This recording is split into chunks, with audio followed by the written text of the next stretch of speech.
Hey guys, I'm back, and I created a 3-part series on magnesium and calcium, a very fascinating topic. I'm going to start out with the basics, and we're going to focus on magnesium in this video. So magnesium is involved in over 300 enzymes. Enzymes are those proteins that do the work in the body, and they help the body in its chemistry. So magnesium is a mineral that is a co-helper in a lot of different things. Protein synthesis, which basically making protein, hair, nails, muscle. Energy production. So magnesium is like the spark plug that allows energy to be created in the mitochondria. That's the energy factor of the cell. It's also involved in bone, muscle, nerve, and glucose, carbohydrate metabolism. You need magnesium. So if you're deficient in magnesium, you get cramps. Those cramps could be in your back, in your legs, in your calves. It could be even the arteries.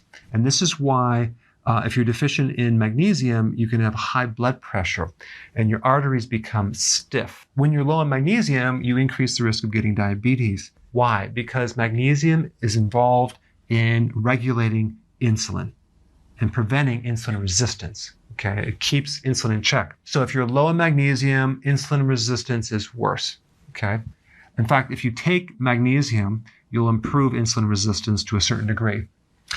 Okay, kidney dysfunction. You need magnesium to make sure the kidney functions normally. If you're deficient in magnesium, you could develop arrhythmias, which is an abnormal heart rhythm. Mitral valve prolapse if you're deficient. Insomnia, increased stress and anxiety, and fatigue. Okay. Now, how do you become deficient in magnesium? One is from the diet. You're not consuming enough greens. Okay. At the heart of deep leafy green vegetables, you have chlorophyll, and magnesium is the mineral involved in the chlorophyll molecule. It's very similar in chemistry to blood. In blood, you have iron, and in chlorophyll, you have magnesium. Okay. So when you have too much calcium in the body, you can create a magnesium deficiency. And if you have insulin resistance, you're going to be deficient in magnesium because you can't absorb these minerals. So your glucose will stay a little bit higher. Now, when you consume refined foods, especially refined carbohydrates, you create a magnesium deficiency. And of course, eating junk food and drinking alcohol and sodas will also deplete you of magnesium.